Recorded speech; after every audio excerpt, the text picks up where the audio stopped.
Hey everyone, Pastor Tim here, and welcome back to our study in Ecclesiastes. Today we'll be in Ecclesiastes chapter 4, so grab a hold of your Bible and read along as we study. So we're going through this book, and we've made at least one or two conclusions so far. We're going to get more conclusions and a final conclusion at the end of the book, but let's talk about what we've gleaned so far. One thing is that life can feel meaningless. It can feel like just the grind of day to day.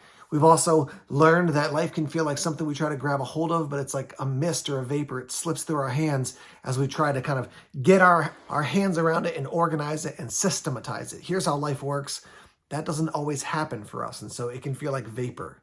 Now, at the end of chapter 2, the author of Ecclesiastes tells us that doing work and eating and drinking and just enjoying the gift of those things, that's a gift from God. Last week, we talked about the idea of the seasons in life, that there are seasons of joy and sadness. There's seasons of tearing down and building up. And so we need to be aware of that as we live life so that we're not surprised when challenging seasons come, and we're not thinking that when a good season comes, it's going to last forever, just like a bad season isn't going to last forever. As we jump into chapter 4 here, let's start reading. It says, "Again, I looked and saw all the oppression that was taking place under the sun." And so we see immediately here that the author is wrestling with oppression or injustice being carried out toward other people. He says, "I saw the tears of the oppressed, and they have no comforter. Power was on the side of their oppressors, and they have no comforter." And so he immediately looks and says, I don't get it. Life feels overwhelming to me at times because I see people who are doing the wrong thing, who are oppressing those who don't have power, and no one's stepping into this. No one's helping these people out. And so he's wrestling with that, as we should as well, as we should too. We shouldn't just say, well, I guess that's how it is, but we should say, yeah, there's something that grates on us about that. I want to note here that the author of Ecclesiastes is assuming, as you and I think probably do, that there is a right and a wrong way to live. Oppressing somebody is wrong. Now, that being said, if you and I are nothing more than a great cosmic accident, or nothing more than, as some people say, flesh robots, then there is ultimately no real idea of oppression that we can grab a hold of. It's just humans being highly evolved animals that do whatever they want. There's no truly moral or ethical way to live. It's do whatever the world allows you to do and try to get ahead. And so he's assuming that we shouldn't oppress people. We shouldn't do the wrong thing, which is rooted in this idea that there is righteousness, truth, and justice that should exist, and that God should be somehow involved. But he's wrestling here with the idea that I see people oppressed and nobody seems to take care of them.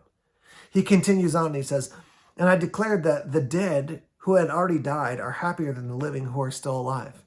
And he goes on, he says, "But better than both is he who has not yet been, who has not yet seen the evil that is done under the sun." Man, he's like, it's better to die than to be alive, and actually it's better to never even be born.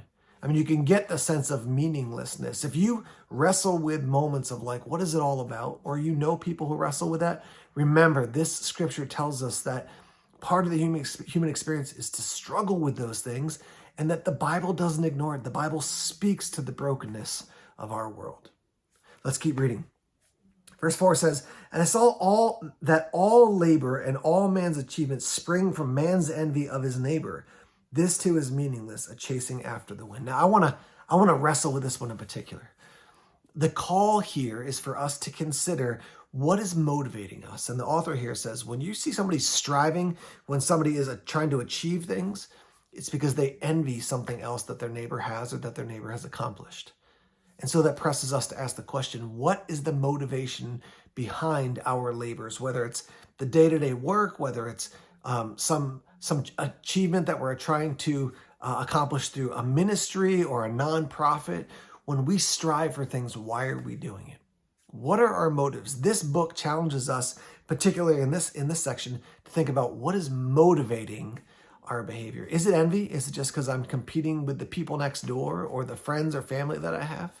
I had a family member years ago who confessed that she bought a car because part of her family, extended family, had nice cars. And so she wanted to have a nice car. And it put her in a place where she wasn't in massive debt, but the car that she had would have been totally fine. But she sold that old car off, bought a new car, and then took on some pretty significant debt that she had to pay off because she knew she was competing. And it wasn't until after the car was purchased that she realized yeah, I'm doing this for the wrong reasons. So let's think about our motivations for why we do things.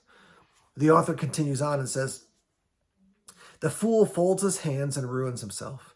Better one handful with tranquility than two handfuls with toil and chasing after the wind.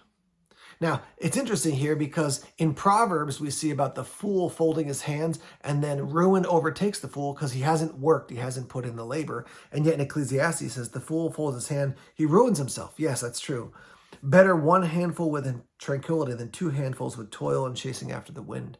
There's a contrast here between the fool who's not working and then the person who's working really hard and this toil is just chasing after the wind. He's sort of saying, if you do nothing, it's going to hurt you. If you put in a ton of effort, it's ultimately meaningless. Both are losing scenarios. Continuing on, he says, again, I saw something meaningless under the sun. There was a man all alone. He had neither son nor brother. There was no end to his toil, yet his eyes were not content with his wealth. For whom am I toiling, he said, and why am I depriving myself of enjoyment? This too is meaningless, a miserable business. Now here, you can see a hint of the culture, which is that in this time and age, it was important to pass something on to your next generation. It was important to have offspring, to have kids, and to continue your family lineage. And he says here, the man's all alone. He doesn't have a son or a brother, and yet he toils, and yet he's still not content with his wealth.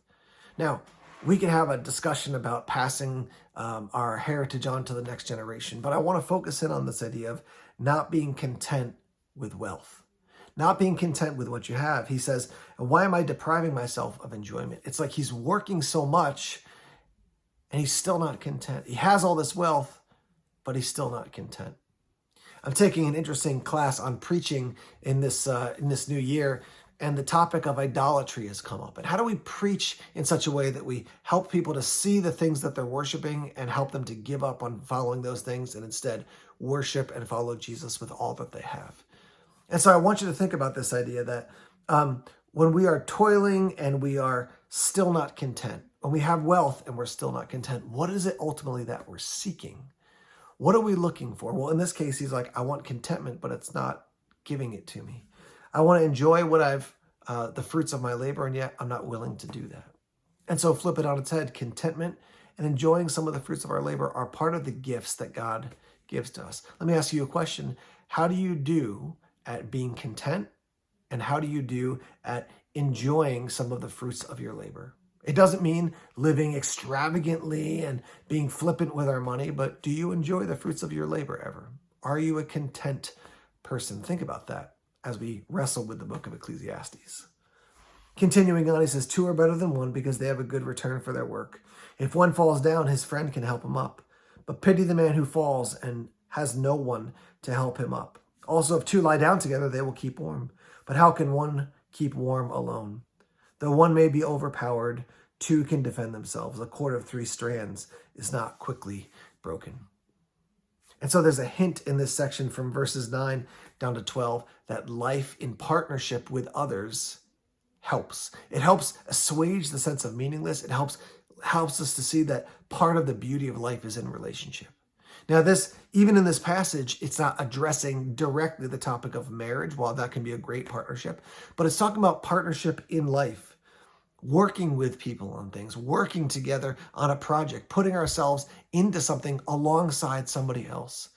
If you have experience in the church world, maybe that's a mission trip. Maybe that's serving in a ministry, but we know it's different to serve alone than to serve with others. And there's good in it for our souls, and there's also good in it that we have good return for our work. If we fall down, someone else can help us get up. He gives us a picture here. If I'm lying down in a cold place and then I can snuggle in with somebody to have warmth, then that's a good thing rather than being cold. And even one person can be overpowered, but two can defend themselves. And then he ends by saying, a cord of 3 strands is not quickly broken. A lot of people, when they read this text, they say, well, that third strand is God. And that actually in the context of this book would make sense because he's talking about living life just kind of on earth without God in the perspective. And then when we add God in, there's something particularly powerful. It may just be that he's saying if 2 are strong together, better together than 3, that's going to be even more powerful. But if that third, it's 2 people, and then the third being is God added into that, how strong is that cord? Here's the last section of this chapter. It says, better a poor but wise youth than an old but foolish king who no longer knows how to take warning. The youth may have come from prison to kingship, or he may have been born in poverty within his kingdom. I saw that all who lived and walked under the sun followed the youth, the king's successor.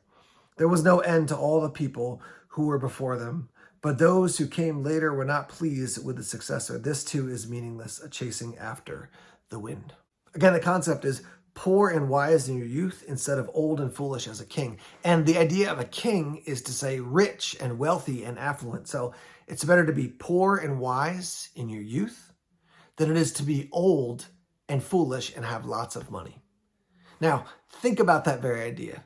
It presses back at kind of the idea that life should progress and I should have more wisdom and I should have more money as I get older. And the author here is saying you can get older and have more money and still be a fool. And you can be young and poor and be wise. So let's ask ourselves the question, what's the ultimate point here? Is that you can have a lot or a little, you can be young or you can be old, but the defining factor for us is wisdom. Are we living wisely with what we have and how we exist on this planet? We've already seen so far that money can be a gift or it can be a curse. And many times in this book, it seems to be a curse. We've also seen that there's the idea that we come and we go and people forget us. But in this culture, the idea of being young is not a sign of like, yeah, that's somebody I'm going to really respect. But the author of Ecclesiastes is pushing back against that, saying, hey, it doesn't matter if you're poor and you're young, as long as you are wise and you're living wisely, that matters. Now, I want to take this idea and gospelize it as we do every single week. What difference does Jesus make in this passage? Well, we start at the beginning. We see one day that the oppressed will be taken care of and Jesus will bring total justice. So let's remember that even if we don't see justice in this life, there is a promise of justice to come. Yes, you and I want it now, but Jesus will bring justice. We also see that all the labor and all achievement spring from men's envy from his neighbor. What does it look like to, in light of that passage, and then a little bit later on, what does it look like to be content and that our labor comes from our love of God and our love of others? I was talking in my Bible study this morning about chapter 2, and one of the things we conclude is that what matters in the end is love. So we can be putting in a lot of effort towards something. If it's rooted in love, there can be goodness coming out of it. If it's rooted in selfishness or envy, it doesn't matter because ultimately that's driven by an improper motive. The Apostle Paul in Galatians chapter 5 says, in the end, the only thing that matters is faith expressing itself in love. 1 Corinthians 13, all about love. The greatest commandment in the Old Testament, Deuteronomy 6, and in Mark in the New Testament and in other places in the Gospels, the greatest command is love. And so let us not be driven by envy, but because of God's love for us, may our love now flow into the lives of others. So we could delve deeper into all these things. I want to keep pushing us into the place of saying the gift of Ecclesiastes is not to say, well, everything is meaningless, but for us to ask the question, what is meaningful in light of the fact that many parts of our lives can be meaningless if they're not centered on God. So thanks for tuning into chapter 4, and we'll see you next week for chapter 5.